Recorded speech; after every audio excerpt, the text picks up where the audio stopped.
تازه او ډیر ښه خبر ولسمشر اخر هم د ولس غوښتنه ومنله او طالبانو ته یې بښنه وکړه خو ملګرو ولسمشر ډیر عجیبه او د تدبیر او فکر ډکر کار وکړ طالبان په کوم سیستم او طریقه باندې خوشي کیږي چې ډیر یو معیاري لاره ورته جوړه کړې ده ژوند ولسمشره د افغانانو یو خوب د رښتیا کړ ملګرو راځئ چې څه کیږي دلته یې له موږ څخه واورئ قدرمنو لیدونکو السلام علیکم وخت مو په خیر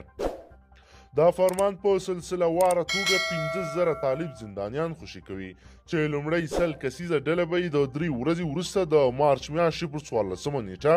آزاد کړل شي په لومړیو 15 ورځو کې به 500 وروسته به د مارچ میاشتې تر پایه ټول 1500 طالب زندانیان ازادیږي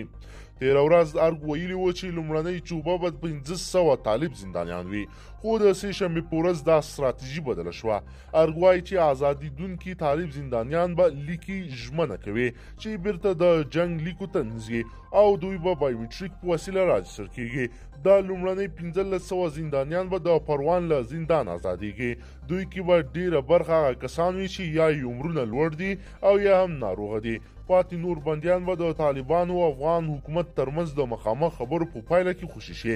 ارګ وایي چې د ولسمشر د دغه مهم فرمان له مخې د ملي امنیت شورا د دغه پروسې د سمبالښت دندې لري خو نورې ادارې به یې مرسته هم کوي بل لور ته طالبان وایي چې تر هغو به له افغان حکومت سره د سولې خبرې نه بیلوي تر څو له زندان نه ټول 15,000 طالب زندانیان نه وي خوشي شوي طالبان دا شک هم کوي چې ښایي ځینې زندانیان د ځینو حکومتي چارواکو له لوري بدل کړل شي ځکه دوی ویلي دي چې طالبانو یو پلاوی به د زندانیانو د هویت پخلی کوي او بیا به طالبانو ته په یوه دښته کې وسپارل کیږي د امریکایي ځواکونو ویان ډګروال سوني لیګ خبر ورکړ چې کله افغانستان څخه د عسکرو د وتلو لړۍ پیل کړه نوموړي په یو اعلامیه کې ویلي چې امریکایي ځواکونه د خپلو هدفونو ترلاسه کولو لپاره ټول امکانات او صلاحیتونه په واک کې لري چې پکې د داعش د خراسان او القاعدې ډلو د ختمولو او د تروریزم خلاف عملیات او د افغانستان د امنیتي او دفاعي ځواکونو ننګه شامل دی د امریکا متحده ایالاتو پوځ به په 115 ورځو کې له